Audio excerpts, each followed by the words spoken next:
एक मनुष्य को प्रैक्टिकली कैसे प्रार्थना करनी चाहिए, मैं आपको बताता हूं। अगर आप मेरे से बेस्ट तरीका पूछें प्रार्थना करने का, वो क्या है? देखो, शाम की मीटिंग कितनी आशीषित है कि मैं आपको कितनी गहरी बातें बता रहा हूं।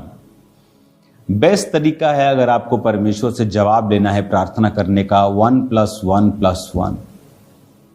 1 घंटा प्रार्थना सुबह, 1 घंटा प्रार्थना शाम दोपहर, 1 घंटा प्रार्थना रात को। 1 घंटा सुबह, 1 घंटा दोपहर को या शाम को आप लगा लो, 2 से 3 बजे, 4 बजे, 5 बजे, और 1 घंटा रात को।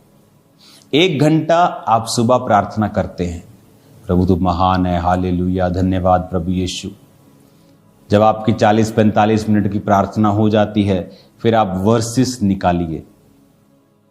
अगर आपको हीलिंग की जरूरत है, यशाया 54 निकालिए, भजन संहिता 103 निकालिए, नीति वचन 3 निकालिए। जहां जहां परमेश्वर ने हीलिंग प्रॉमिसेस किए हैं बाइबल में, उन सब वर्सेस को निकालिए, उन्हें निकाल कर उन्हें पढ़िए प्रार्थना में ही। प्रभु तेरे वचन में ये लिखा है। अगर मैं आपको यशाया 40 पढ़िए, 28 से लेकर 31 तक। भजन संहिता 103 पढ़िए, जहां पर परमेश्वर ने लिखा है कि वो तेरे अधर्म को क्षमा करता है और तेरे रोगों को चंगा करता है। भजन संहिता 103:3, वही तो तेरे सब अधर्म को क्षमा करता है और तेरे सब रोगों को चंगा करता है। इन वर्सेस को पढ़िए 10-15 मिनट, इन वर्सेस से प्रार्थना कीजिए। उसके बाद अगर आपके पास अनॉइंटिंग ऑयल है, अपने आप को उससे मसा कीजिए। लास्ट में थैंक्स कीजिए, प्रभु तेरे कोड़े खाने से मैं चंगा हो चुका हूं, तेरा थैंक्स करता हूं, आमीन कर दीजिए। दोपहर को फिर 40-45 मिनट प्रार्थना, फिर वर्सेस के साथ परमेश्वर के सामने अपनी वर्सेस से रखनी।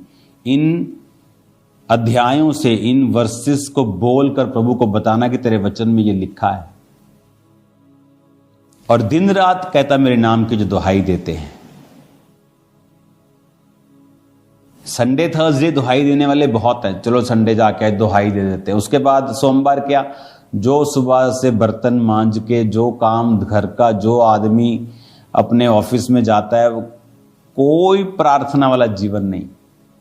शाम को आधा घंटा एक बैठ गए, प्रेयर माउंटेन वाली चलो प्रेयर कर ली, ठीक है, लेकिन जिस प्रार्थना की मैं बात कर रहा हूं वो आपका न्याय चुकाएगी, आपको परमेश्वर से जवाब लेके देगी। 1+1+1, 1 घंटा सुबह, 1 घंटा दोपहर या शाम। सेम धन्यवाद प्रभु यीशु, 45 मिनट आप प्रभु से अपने दिल की बात। आप अपने जब पिताजी के पास जाते हैं, अपनी माता जी के पास जाते हैं, आप सोच के नहीं जाते कि मैं जब अपने बाप के पास जाऊंगा बोलूंगा, हे हमारे परम पूज्य पिताजी, मुझे कृपया 50 का नोट दीजिए। आप कभी ऐसा नहीं कहते। कुड़ियां देखे, डैडी 50। आप मेरी बात समझ रहे हैं क्या? परमेश्वर भी आपका पिता है, आपके पिता से भी ज्यादा है। आप जब प्रार्थना में बैठते हैं, उससे बात करें, अपने दिल की बात करें। हो सकता है उसमें कुछ इमोशनल चीजें हों, इसलिए मैंने कहा लास्ट 15 मिनट फिर वचन से प्रार्थना कीजिए, ताकि जो वचन से प्रार्थना होती है उसे परमेश्वर दरकिनार नहीं कर सकते, क्योंकि वो अपने वचन का इनकार नहीं कर सकता। जब आप 15 मिनट वचन पढ़ के प्रार्थना करेंगे, पिता तेरे वचन में लिखा है कि तूने कहा तू थके हुओं को बल और शक्तिहीन को बहुत सामर्थ्य देता है, मुझे सामर्थ्य, मुझे बल दे। तेरे वचन में लिखा है जो यहोवा की बाट जोते हैं वो नया बल प्राप्त करते जाएंगे। देख, तेरे वचन में लिखा है कि धर्मी का वंश बचाया जाएगा। क्यों? मेरे बेबी नहीं हैं जिनके पास बेबी नहीं होते। तेरे वचन में लिखा है कि तूने कहा है कि जो कोई यहोवा का भय मानेगा, उसके मार्गों पर चलेगा, तो परमेश्वर उसको उसी रास्तों पर चलाएगा जिससे वो प्रसन्न होता है। उसका वंश पृथ्वी का अधिकारी होगा। प्रभु मेरा वंश मुझे चाहिए पृथ्वी का अधिकारी होने के लिए, तेरे वचन में लिखा है। इस तरह से आप अपने केसेस के हिसाब से बाइबल वर्सेस से प्रार्थना करेंगे लास्ट 15 मिनट। उसके बाद आप अनॉइंटिंग ऑयल को अप्लाई करेंगे अपने पेट पर। अगर आपको बेबी चाहिए अपने सिर पर, आपको अनॉइंटिंग चाहिए, सुरक्षा चाहिए, आप प्रार्थना करेंगे। आप अपने फैमिली को यीशु के लहू में छुपाएंगे, फिर थैंक्स करेंगे। रात को फिर सेम 45 मिनट आप प्रभु से बात करेंगे। आप प्रभु को बताएंगे आप आत्मा में बढ़ना चाहते हैं। परमेश्वर, मैं तुझ में आगे जाना चाहता हूं, मैं अपने दुश्मनों को माफ करता हूं। खुदा बाप तेरी तारीफ करता हूं। पवित्र आत्मा तू मेरे संग रहे। आप गैर भाषा में प्रार्थना करेंगे, अपनी सब प्रेयर रिक्वेस्ट को प्रभु के सामने रख देंगे, अपने डाउट्स प्रभु के सामने रख देंगे।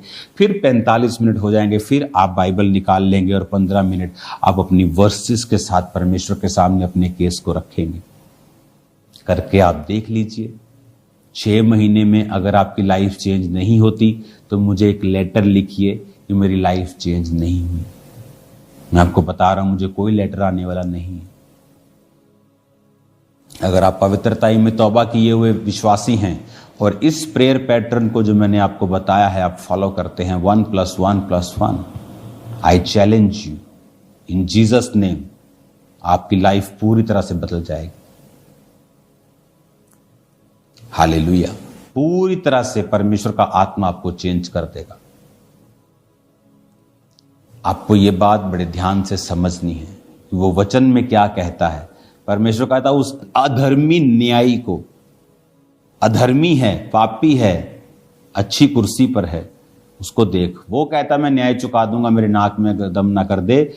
तो कहता तुम मेरे नाक में दम करो। कैसे? शब्दों से नहीं, अपने इमोशंस से नहीं, वचन के साथ। वो वचन का इनकार नहीं कर सकते। वैसे मैंने कहा 45 मिनट पर करो प्रार्थना। उस 45 मिनट में प्रभु के सामने अपनी चीजों को रखो, डाउट्स को रखो, उससे शेयर करो, गैर भाषा के साथ भी प्रार्थना करो ताकि आत्मा के साथ भी आपकी प्रार्थना हो जाए। फिर 15-20 मिनट वचन के बीच से करो प्रार्थना। यानी एक बार कर ली फिर 2 दिन बाद कर ली, नो। सुबह, दोपहर, शाम, सुबह, दोपहर, शाम। टीबी का डॉक्टर जब टीबी की दवाई देता है बोलता है एक दिन भी मिस की ना तो दोबारा से कोर्स शुरू होगा। मैं आपको यही कह रहा हूं, मिस नहीं करना, दिन और रात उसके नाम की दुहाई देते रहना। देखो फिर क्या होता है जब आप वचन के बीच से अपनी प्रेयर रखेंगे कि प्रभु तेरे वचन में लिखा है। अगर कोई बीमार है, मान लो वो नीति वचन 3 पढ़ रहा है, तो वचन में लिखा है। ये सब प्रेयर्स, कौन सी प्रेयर कहां लिखी है इसकी बुक में लिख रहा हूं, तो दैट विल हेल्प यू। उसकी बुक में लिख रहा हूं, वो बुक आपको 1 महीने के करीब मिल जाएगी। तो उस बुक में सभी प्रार्थनाएं कहां लिखी हैं वो मैंने मेंशन किया है और प्रेयर भी मेंशन की है कैसे करनी है। हालेलुया। तो इस प्रार्थना से क्या होता है, जैसे मैं नीति वचन 3 उसकी अगर 7 को पढ़ता हूं, अपनी दृष्टि में बुद्धिमान ना होना, यहोवा का भय मानना और बुराई से अलग रहना, ऐसा करने से तेरा शरीर भला चंगा और तेरी हड्डियां पुष्ट रहेंगी। प्रभु तेरे वचन में लिखा है कि तेरी हड्डियां पुष्ट रहेंगी, शरीर भला चंगा रहेगा। प्रभु मेरे शरीर को भला चंगा कर। इस तरह से आप प्रार्थना करते हैं। तेरे वचन में लिखा है प्रभु तेरी हड्डियां पुष्ट रहेंगी, प्रभु मेरी हड्डियों को पुष्ट कर, मेरे शरीर को पुष्ट कर, ये वाली बीमारी, वो वाली बीमारी, नाम लेके आप बोलेंगे मेरे जीवन से निकाल दे। जब आप वचन से प्रार्थना कर लेंगे, लास्ट में आप थैंक्स करेंगे, प्रभु आपने मेरी प्रार्थनाओं को सुना, मैं इन जीवितों की धरती पर हूं, आपका शुक्रगुजारी करने के लिए, आपका थैंक्स करने के लिए मैं रोज आंखें खोलता हूं। धन्यवाद प्रभु यीशु। सुबह, दोपहर, शाम, सुबह, शाम, रात, 3 बार आप प्रार्थना करेंगे। 1 घंटा, 1 घंटा, 1 घंटा, 1 घंटा, 1 घंटा, 1 घंटा। मैंने कहा मुझे फिर लेटर लिखिए 6 महीने बाद। अगर आपकी पोजीशन सेम है तो, अगर आपकी लाइफ चेंज नहीं हुई है तो इट्स इम्पॉसिबल। ये नहीं कि आप व्यभिचार में हो और आप 3 घंटे प्रार्थना करें और बोले कि प्रभु आपके साथ बात करेगा इस व्यभिचार को छोड़। आपके जीवन में बड़ा गुनाह कोई नहीं होना चाहिए। ये नहीं कि प्रार्थना जैसे छेद वाली थैली में सिक्के डाले और ऊपर से डाले और नीचे से निकली गए, वो मत करना। आपके जीवन में वो नहीं कि छोटी मोटी गलती हो गई थी आप सोचेंगे प्रेयर का उत्तर नहीं आएगा, ऐसा नहीं है। लेकिन कोई बड़ा जानबूझकर किया हुआ गुनाह, चोरी, कोई व्यभिचार, किसी को गिराना, ऐसा आपकी लाइफ में नहीं होना चाहिए। 1+1+1 मैं वेट कर रहा हूं। ये वचन आपकी लाइफ को चेंज कर देगा। आप देखिए फिर, अगर आपका बच्चा नहीं प्रभु में है, 45 मिनट के बाद वंशों की प्रार्थना में वर्सेस के साथ कीजिए। बुक तो आपको जल्दी मिल जाएगी, आप बुक से जान पाएंगे कि वंश की प्रार्थना कहाँ करनी है, डर से मुक्ति के लिए कहाँ करनी, डिप्रेशन से मुक्ति के लिए बाइबल में कहाँ वचन लिखा है, शारीरिक हीलिंग के लिए, फाइनेंशियल हीलिंग के लिए, कर्जे से मुक्ति के लिए, दोस्त के लिए कैसे प्रार्थना करनी, भाइयों के लिए, सब लिखा है उस बुक में, मिल जाएगी आपको। लेकिन इन वर्सेस को खुद पढ़िए, ढूंढिए, आगे बढ़िए, प्रेयर कीजिए, वो आपका न्याय चुकाने के लिए तैयार है। God bless you all. प्रार्थना कीजिए 21 सितंबर तक फास्टिंग में, चर्च के लिए सब सरकारी काम जो है वो हल हों। परमेश्वर के वचनों को सुनने के लिए हमारे चैनल को सब्सक्राइब कीजिए और हमारी लेटेस्ट वीडियो सबसे पहले देखने के लिए बेल आइकन को प्रेस कीजिए।